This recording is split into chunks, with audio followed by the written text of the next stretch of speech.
All right, I think we're live here. Awesome. So I'm with Kate Snyder, founder of Piper and Gold PR in Lansing. How about we start by you telling me your story, like how you founded Piper and Gold and what inspired you to start it. Yeah, so I spent most of my career prior to Piper and Gold working as a public servant.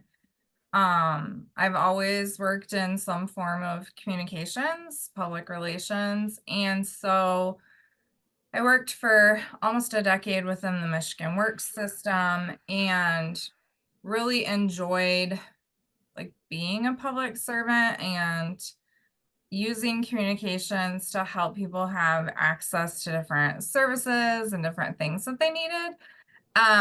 But after almost a decade of doing that, I had been there through the Great Recession, which being within the workforce and unemployment system in the Great Recession was, you know, it was a time. And so I felt like I was ready for something different. And I moved into the private sector to work in like at a small agency, small advertising agency to try to help set up a public relations department and do like corporate social responsibility work and philanthropy work. And I realized that so many of the things that I really loved and valued about being within the government environment were not present in the private sector. And that was something, I hadn't worked in the private sector since my first job out of college, when I didn't really know anything. And and so I made it about 5 months, and then I got laid off from there. And I never really meant to start a company. It was more about like, how do I pay my bills? What do I want to do with my time? And as I was going around talking to people about finding a new job and want to go back into government or academia, people were like, okay, cool. But also, could you help me with this thing? Or could you help our company with this? Or could you help our organization with this? And I was like, well, are you going to pay me for that? Then yes. Yes, I can. And after like 6 months of doing that, I realized, like I have a job. And I kind of came to a point where I either had to start saying no to contracts and opportunities on the freelance side, or I had to commit to this. And I decided, okay, I'm going to give this a go. I'm going to see what this is all about. And then after about another 6 months, it was another turning point where I realized now I'm either going to have to start saying no to opportunities or I'm going to need to get more people to help. And that was really the bigger decision for me, honestly, was do I want to build a consultancy or do I want to build a company? Yeah. Because the consultancy aspect, like I could pivot, I could change at any time. And that only affected, me and the couple of clients I had. But if I was going to build a company, now other people were involved and other people were, I was responsible for other people's futures too. And so that was kind of the harder decision, but ultimately that was the pathway to be able to do the things I had enjoyed before in the public sector, but do them in a way that I hadn't seen businesses do them before, where we really could be focused on people, both inside our company and in the work that we did, and we could do good. But we could do it outside of those very tight bureaucratic constraints of working within government. Yeah. Yeah. So what do you think then? You kind of mentioned it a little bit how you guys run, but what do you think sets Piper and Gold apart from other PR firms in Lansing then? I've got to assume being in the capital city that there's quite a few other PR firms out there. I'm not Yeah. I'm not very familiar with them, but I'm just assuming there probably are quite a few. So what do you think sets you guys apart? Well, one of my favorite definitions I've ever heard of PR came out of a textbook I read, probably 20 years ago. When I very first started, I taught at a collegiate level for a number of years. And when I very first started teaching, the textbook I kind of inherited had the definition of PR is the conscience of an organization. And that definition, still to this day has always stuck with me.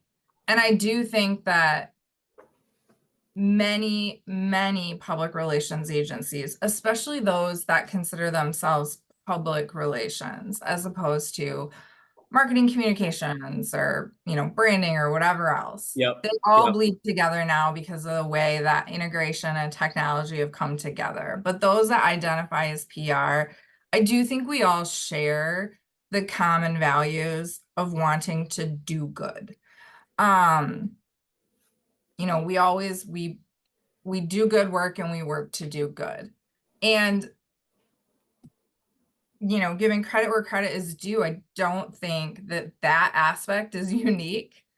Because if you're centered around public relations, relationships with publics, right? Like, I think we share that common desire to do good. I think where the difference comes in is how we interpret good. Yeah. Yeah. And then sort of what our approaches and experiences are for our clients. There are definitely different niches within the communications industry. And, being in a capital city, advocacy is a huge focal area for many small businesses, whether that's lobbying, PR, marketing direct to consumer for things like ballot initiatives and campaigns. But for us, being in a capital city, we don't do political work. That's not our background. It's not where we come from. We certainly have a point of view and we work to leverage our communication skills to create a more just, equitable society. Communications can be immensely valuable in shifting attitudes and opinions, but also in behavior change and access. And so I think the difference for us is centered around people, and whether that's helping people by getting them access to things that already exist and they just don't know about or don't have access to, how we can use communications to break down the barriers preventing people from accessing the things that they deserve, or whether that is trying to uh, use communications to change the systems that impact people. We really do focus on that social impact and on creating widespread change and positive social change through our clients and in partnership with our clients. Cool. Um, so I'd like to jump into kind of your personal journey with having a Yeah. invisible disability and how it's Hmm. influenced your approach to running a business. Where do you want to start? Oh, where would you like me to start on that one? Because Well, obviously, why don't we start out with why don't you tell us about your invisible disability so we can understand what it is and yeah. and then we can kind of go into how is that having that and being a business owner and managing a team of people, how have you approached that and how have you been successful in that? So the easiest place to start, I think, would be in 2016, December of 2016. It was about 5 months after I had had a child, a first and only child. I slipped or tripped or something the day after Christmas. I had a bunch of stuff in my arms, like you do, laundry and like a cup of coffee and my phone sitting on top, and I like slipped or tripped or something. And I fell into my bathroom, and I ended up hitting the side of my head, neck, jaw on the outside of the bathtub, right Oh, on kind of the corner. yep. And so, when I say a slip and fall involving a bathtub, most people assume like in the bathtub. Nope, I came from outside the bathtub and fell into it. But 2016 that happened. My husband came running upstairs. He had just gotten home with our son, and I, like my very first thought was like, oh God, are my teeth okay? Like, did I knock any of my teeth out? Because I could taste blood. And then I thought, oh, can I feel my feet? And I was like, oh wow, yeah, that's like in hindsight, realizing the like, oh, that wasn't my priority order was a little off there. Yeah. Um, We can have the teeth can be fixed. so like that right there was the start of recognizing that things had gotten quite addled. But my husband saw a bunch of blood and was like, we have to go to the hospital. And I ended up biting through a portion of my like face, and dislocating my jaw. And what I later found out, I found out at the hospital I had a concussion, but not, they weren't certain of the severity of it. I didn't have any internal, you know, bleeding or hemorrhaging or anything like that. And so kind of sent me home and were like, hey, you might feel nauseous, you might feel dizzy for a little while, but it was the week between Christmas and New Year's. And so I already had the week off work. And so just got to kind of chill and let my stitches in my face heal up and let my poor jaw heal up. And I kind of cranked my knee really nasty. And so just let my body recover from the whiplash and such. And yeah, I didn't feel great, but they told me I wasn't going to feel great. And then when I went back to work that Monday, after the holidays, is when I realized, like, oh, this is not what I thought it was, or this is different. And I sat down at my desk and I tried to like just like write a list, right? You come back from time off work, and I sat down to write a list, like, where do I start? And I couldn't make words come out of my hand on a piece of paper. I couldn't think to get a list down on paper. Just like nothing made sense. Nothing was happening. I was staring at this piece of paper and I didn't understand what to do. And I was, pretty panicky, like, what is happening? And somehow I got like to the thought of email. Email is where we start when we come back from a trip. I'm gonna check my email. And I booted up my computer and I immediately threw up. Leaned over into the trash can and barfed after looking at a screen and thought, oh no. So I went to the doctor, and that started quite a long journey to being to getting the support for traumatic brain injury and damage to my eyes, and everything getting kind of stretched out and out of place, and then my executive functioning and a number of other things really being impacted. And I'll say that in that journey, the short term was terrifying. Yeah. The short term, especially before I ended up getting into origami, where I got understanding and help and reassurance, those first like 3 months were just terrifying because I didn't understand what was happening. It was hard to look things up because every time I look at a screen, I get super dizzy or barf. And I was just scared all the time because I was so afraid that everything I had worked for was going to be lost. That, I run a company where we sell ideas. Like, we sell the outputs of really brilliant minds. And so to lose access to mine, which was a really valuable commodity within the company, was terrifying.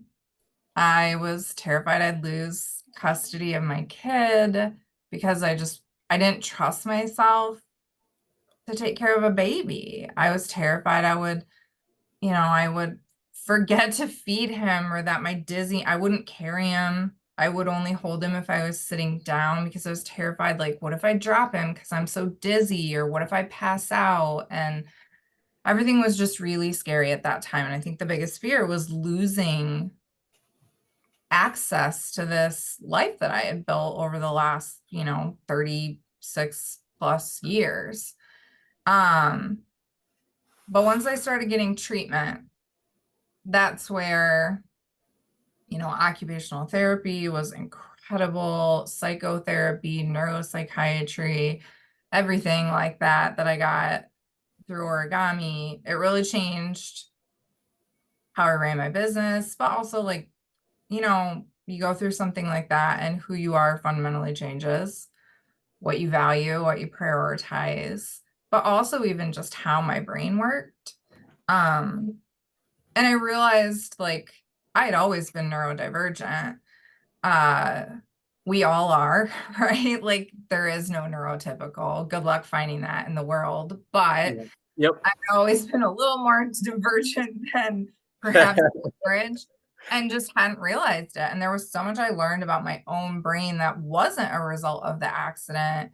My brain will never work the way it did before, but learning so much about brains has brought a huge focus to mental health, for me as a leader and a person. The importance of destigmatizing and talking about it. I am not, and especially before my accident, I was a very private person. I present as a neurodivergent that masks very heavily in life, not knowing that that was a skill I was learning my whole life growing up. I present as very outgoing, very blunt, very tell it like it is. And I do believe everything I say. There's always been this core of who I actually am that only a select group of people get to see, when Yep. I really let down all of the pretenses. And being able to let down those pretenses more in work settings and social settings, even with my family. My family never knew how much I struggled as a child being different. And so I've really tried to bring that emphasis of, like, being a human while you lead, and ensuring that in our people-centric approach to work, we're recognizing it's impossible for people not to bring their personal lives to work. It's impossible for people not to bring work into their personal lives. So we have to figure out how to help people set the boundaries of work into personal life so that that doesn't affect them. We have to learn to accept personal life at work, but also encourage people to ensure that they're caring for their brains just as much as their bodies, whether that's regular neuro fatigue and vision fatigue from being on a screen all day, or ergonomics, to, I work in a very high intensity field. Anxiety is rampant among, like, the people that go into this field are anxious people, and the field makes people anxious. So it is just this cyclical sense of responsibility and anxiety constantly swirling. How do we break that cycle? How do we ensure that? But then also, in the way that we're communicating, how do we respect and honor people as humans? How do we apologize? How do we listen and recognize mental health in the way that we're communicating too. And before my accident, before I couldn't hide it all, my accident, I couldn't hide it for a long time. I couldn't hide these divergences. And that forced me to really, it forced me to face what I had been doing my entire career, in how I presented, but then also it forced me to, or not forced me, but encouraged me to not force other people to do that too. Yeah. Are there any specific things that you practice? Like you mentioned, it's a very fast-paced, high anxiety industry. Anything that you do personally to like focus on your wellness and your mental health? Therapy. I am a massive proponent of therapy. I believe that literally every human on the planet can benefit from therapy. I wish that everyone had access to it. I found out a couple years into our healthcare plan that mental health services weren't covered under copays on the plan that Piper and Gold was offering. And I was Yeah. like, what? We preach how is this a thing? How do you have to pay out of pocket for mental health services for the first like $1,000? Oh my gosh, I'm so sorry. Like how let us fix so therapy, I practice and I preach it. I talk to my therapist every single week. Um, and yeah, at the beginning, sure, it was all centered around my injury and everything, but now 8 years later, like, it's a lot of it centered around my kid and helping him to be mentally healthy.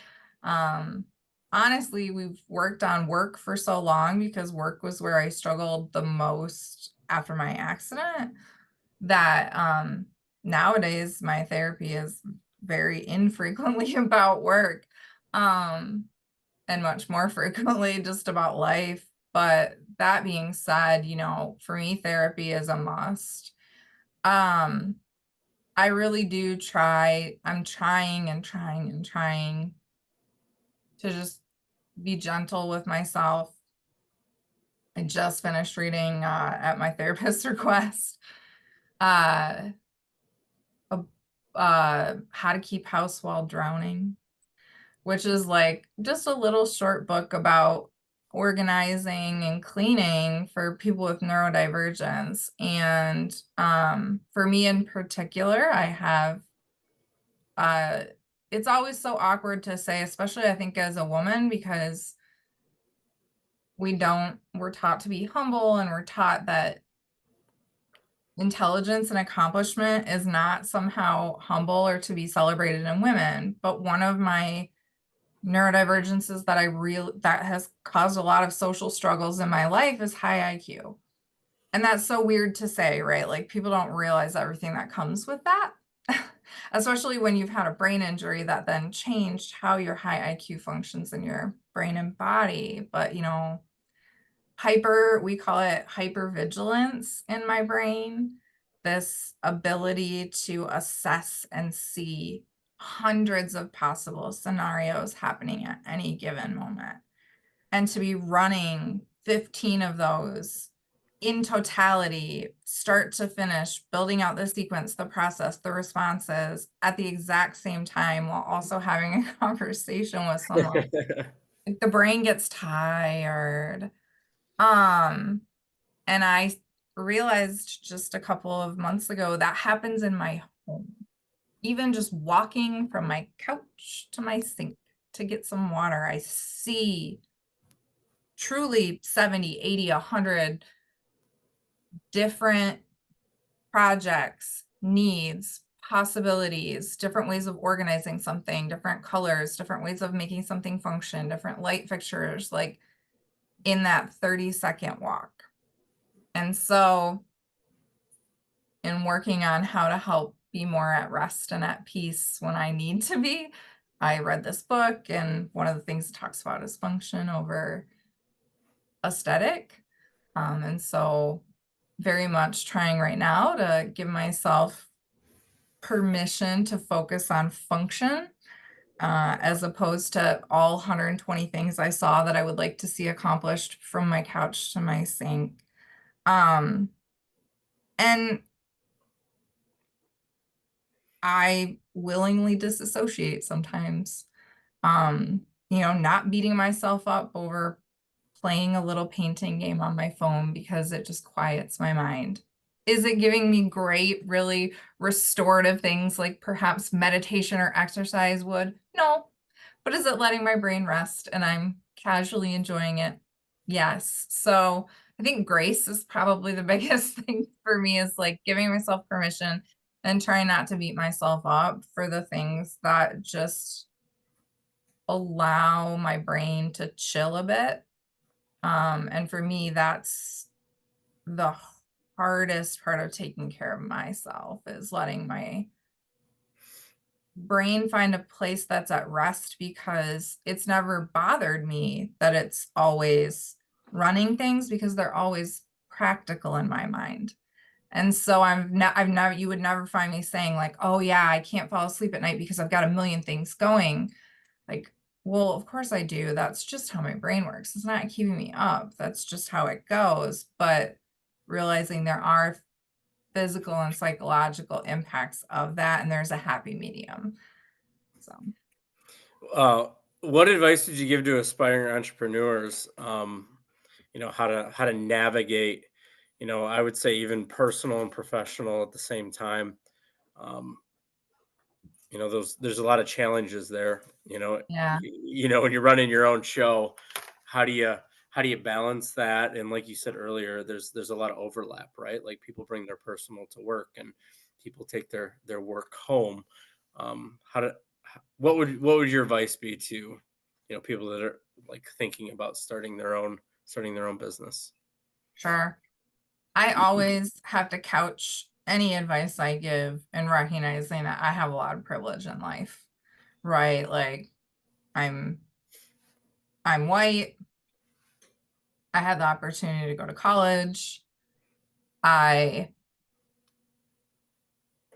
come from a socioeconomic bracket that protects me and provides me a lot of uh, privilege and advantage and security. So, you know, my advice isn't relevant for everyone and isn't realistic, and that sucks. Like I wish, I fucking wish, and I'm doing my best to help change those systems. But of course, I was joking with someone yesterday about um predatory lending in Detroit, and a partner of ours that is investing into Northwest Detroit, an area that's historically been ignored by banks and lenders, ignored, abandoned, excluded. And we were joking about it was a man of color, and we were joking about like, yeah, we're totally fixing this in one day. Like hundreds of years of, systems built to separate people through housing and to oppress generational wealth through racist practices. Like, we got this today. We fixed it, Yeah, right? you guys have the answer tomorrow. You can roll it out. We're on it. Like, yeah, like we got this. And so like you can tell, like, you've been in the work for a long time when you can kind of laugh about that stuff, because it's so awful that like what else can you do but laugh and then keep working. um so everything I say, is couched with recognizing like I do have access to help, and that for me was essential in starting a business and then in continuing to run a business. Very early on in my business career, I hired a business coach, still work with that same coach. Everyone on our team has access to him. And he shares our values. He knows our company inside and out. And he brings, skills and a different perspective to people, helps challenge them from an outside perspective to, to work on things in a different way. So like having help, having support of other entrepreneurs, of, if you can hire people. I've worked with a really incredible mindset coach when I was going through some kind of big, actually not too long after my accident. And well, I guess it was during COVID, which because of my accident, I, was pretty, it's not melodramatic to say I suffered PTSD.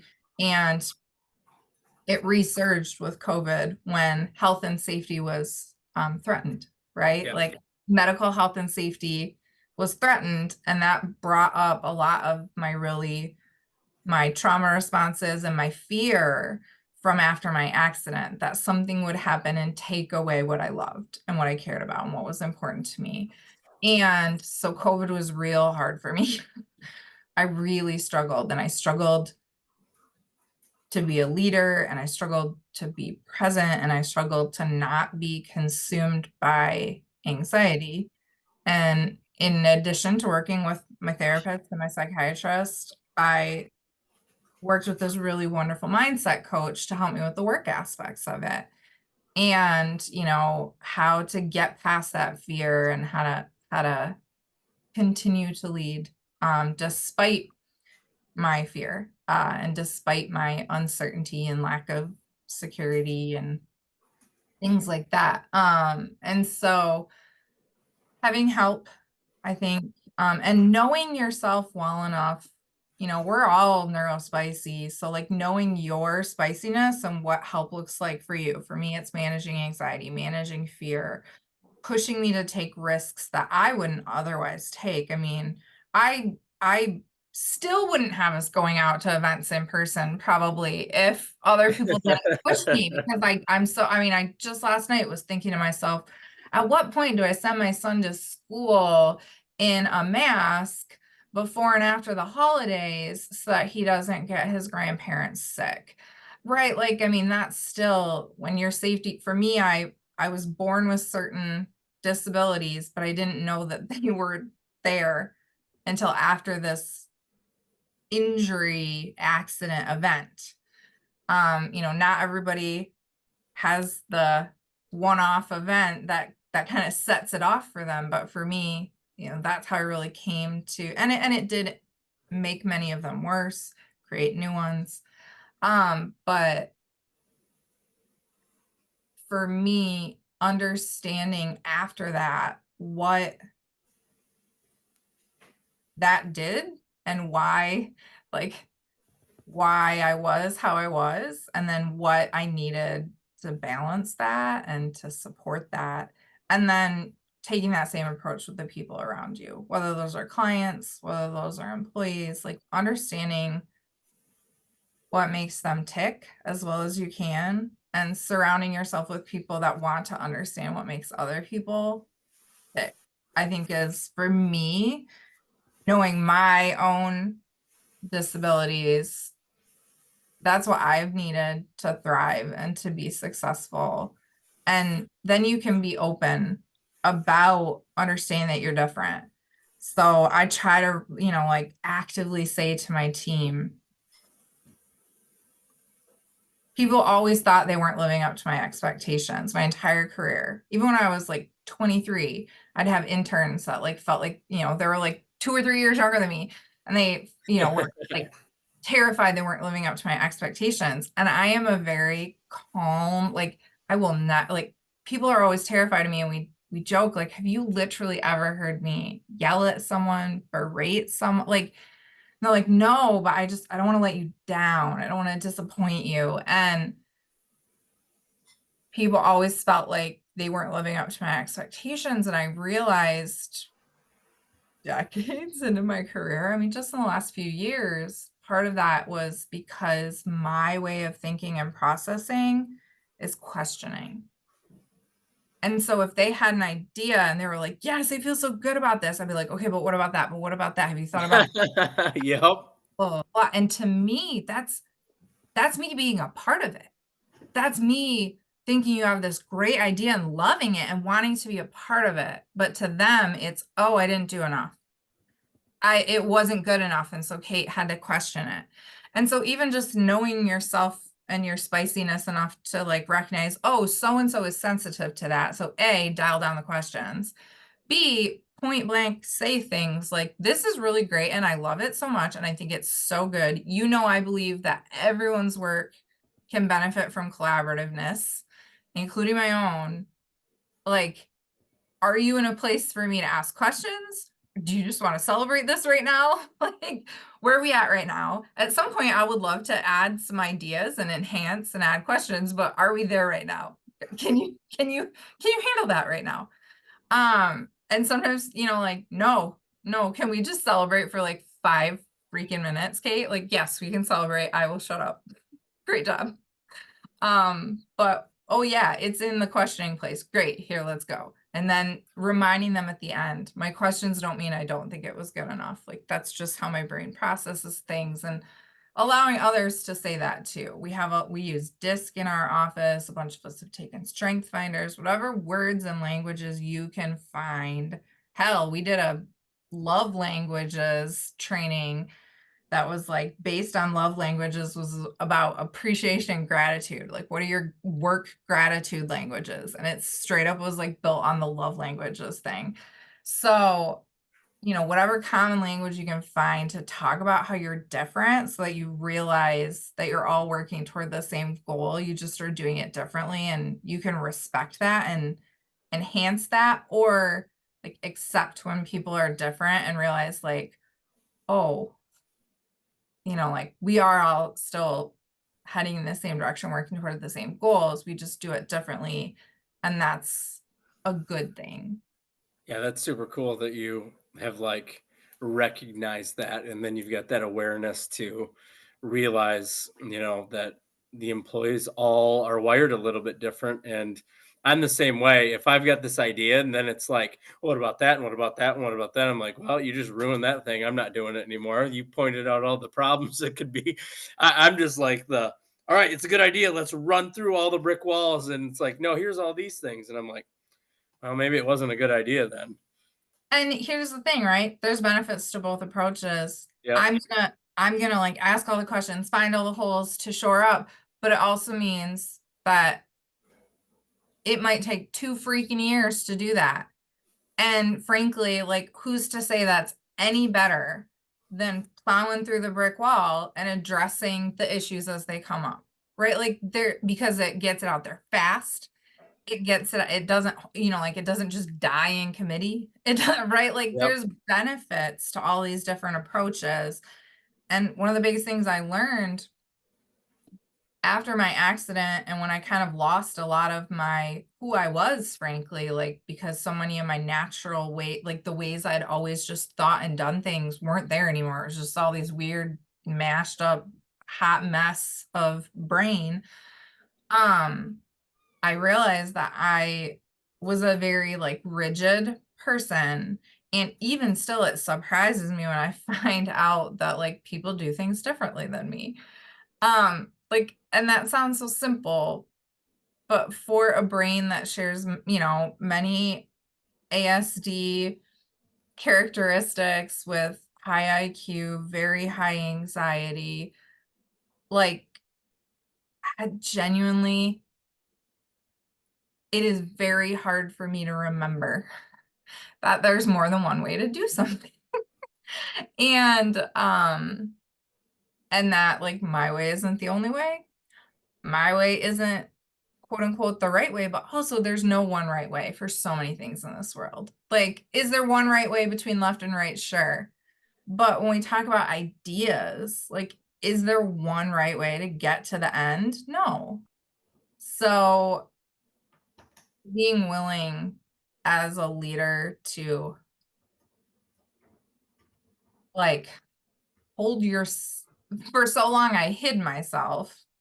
And now it's like trying to hold back my natural inclinations, finding that happy medium.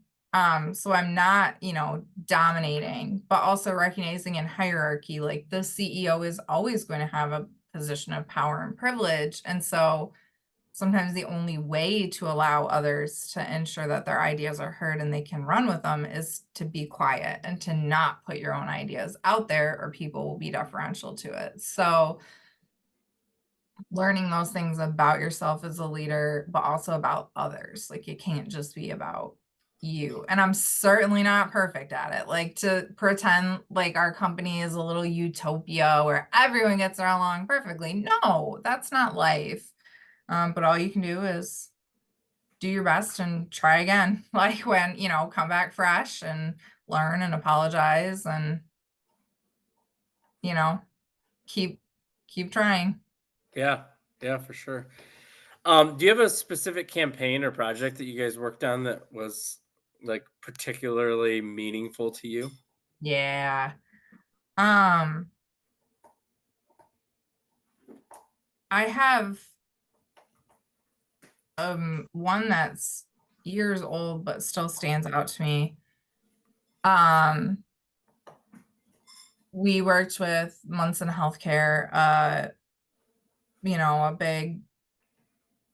big network up in northern Michigan, and they were looking at how they could improve their services to women and children, particularly like labor and delivery, uh, postpartum and infant care.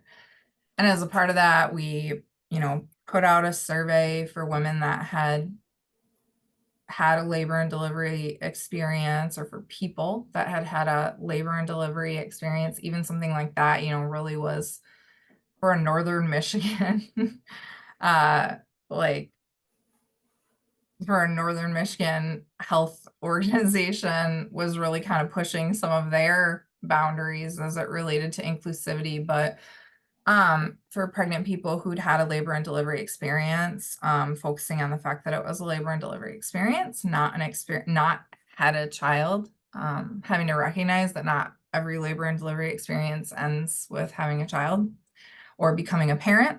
That some people that um, may have suffered like stillborn or miscarriages don't consider themselves parents, and others do.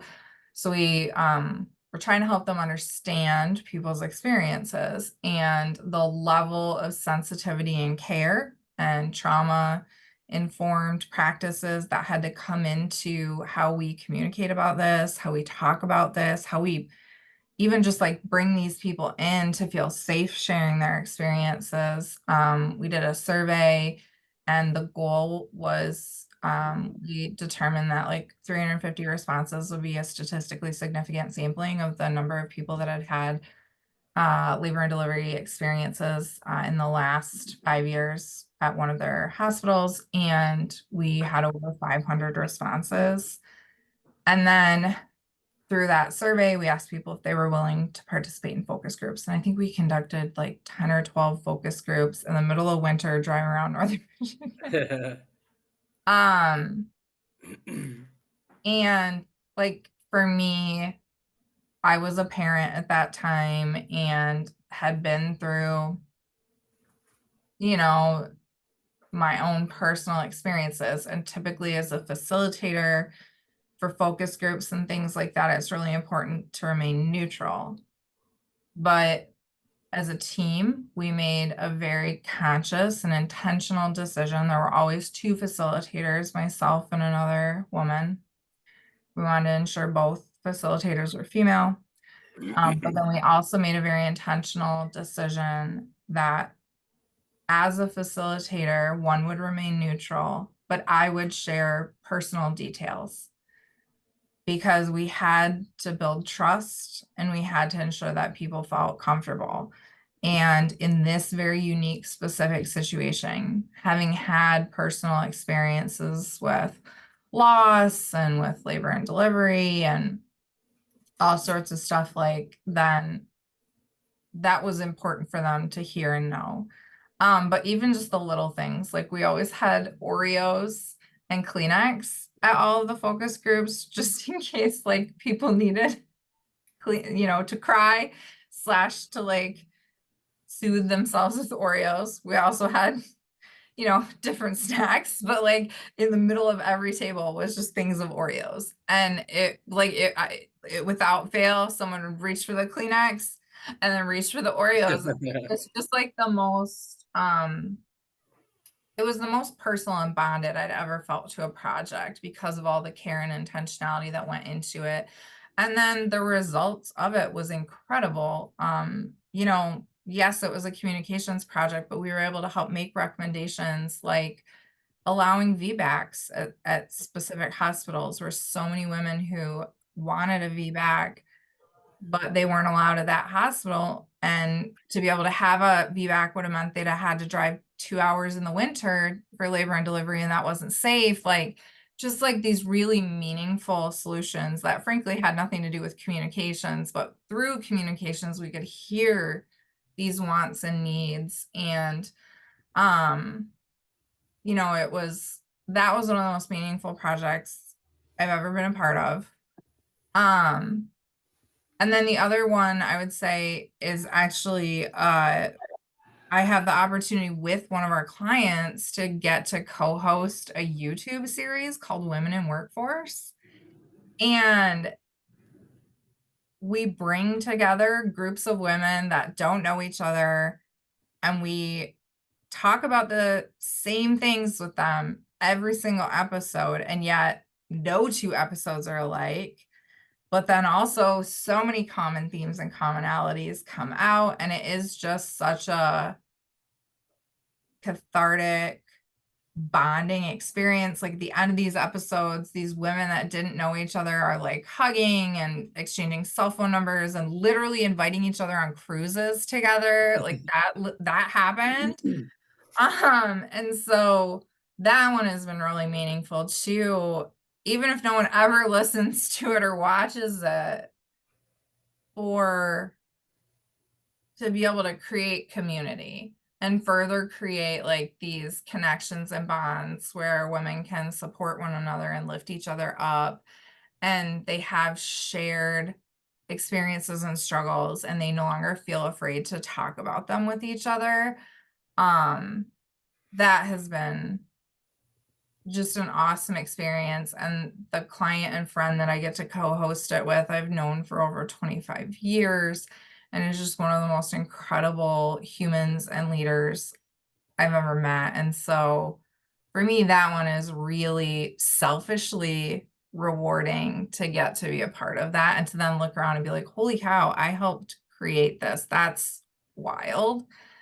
And I feel uncomfortable saying it because like I don't want to take credit, but also like it is true. I helped create this. And that's really great.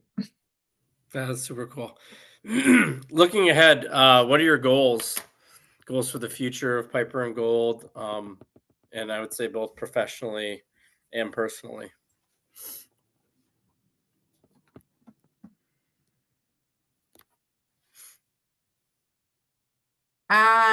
Professionally, my goal is to support others in leadership. I am at a phase in my career and life where I want to support other people in the driver's seat. I am happy to be the passenger princess or the co-pilot, and being able to support others in setting the goals and in leading within our company, within campaigns, within our clients. My goal is to help other people reach their goals at this point, and be able to step back from needing to have my own, goals. I've done enough, and I can still do more, sure, but I'm not driven by that like need for more anymore. And so doing more in a way that the best way I can do more is to help others do more. Yeah, that's super cool. And personally, honestly, I don't know.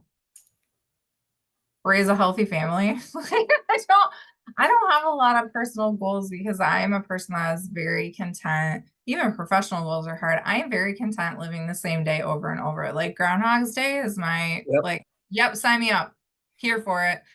My 2 weeks of vacation a year, I would like to look different than the other days of the year. And beyond that, Groundhog's Week me. I mean, I would like to have a weekend. So if my Groundhog Day isn't a Saturday or Sunday, then I would prefer that it be a Groundhog Week. But I could live the same week over and over and be happy. And Yep. so, like that makes goal setting weird when it's like, yeah, I'm good. Like, what's my goal? Keep it going. Be steady and stable. I don't have these big, crazy, audacious goals. Like I appreciate what's around. Like that's a goal. Appreciate what's around me. Yeah, yeah. Try to, You sound like very much like me. Like my goal, do the same thing that I did yesterday because that's what I like. That's the plan that I put together that I'm yeah, gonna be successful, and I just do it the same thing in the morning, and then I work, and then I do the same thing in the evening. And my wife's like different. Like she likes new things and like let's do this new experience. And I'm like, I just want to do the same thing every single day and be able to go buy groceries at the store and pay our mortgage and just be happy as a family. Like I just the same things. Like I'm just so wired that way. yeah. I'm subject to jealousy, like so many other people are, and sometimes I'll see people with these like, big, gorgeous, beautiful homes or these like really incredible positions or that are like I don't know, meeting really cool personal goals. And I'll get that flash of jealousy. And then and then I think about like, what does it take to reach those goals? And would I be willing to put in the work or the sacrifice for that? And then I Yeah. think, no, I wouldn't. And more, I struggled with, and now I've found like a really good place with the fact that I lead a little life, and that's not a bad thing. My life isn't big. My circle is small, and but I try to do good within it, and I try to do good with the resources I have, and like that's okay. It's okay to say like I'm enough. This is enough. I have enough, and like leisure and you know playtime and things like that are it's okay. Just everything is balance.